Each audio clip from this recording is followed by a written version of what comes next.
SCAD. Introduction. Which of the following is true about people with SCAD? Choose one of the following options. 1. They inherited the disease. 2. They lack an enzyme. 3. They have problems fasting. 4. All of the above. Correct. All patients with SCAD have symptoms. Select true or false. Correct. Many SCAD infants that are being detected through newborn screening are asymptomatic. A SCAD carrier does not have the symptoms of SCAD.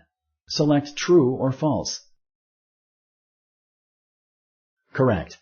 A SCAD carrier does not have symptoms of SCAD.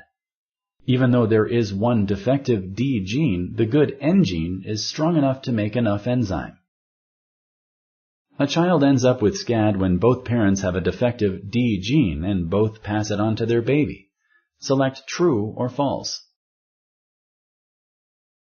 Correct.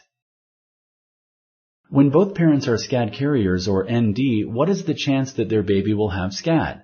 Choose one of the following options. 1. No chance at all. 2. 1 in 4 or 25%.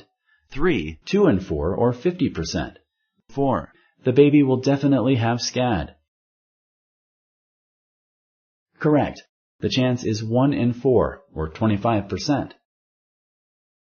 Avoiding fasting is the main treatment for SCAD. Select true or false. Correct. Avoiding fasting is what it takes to treat SCAD.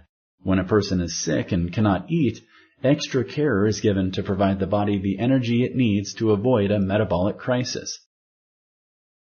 Thank you for using Explain.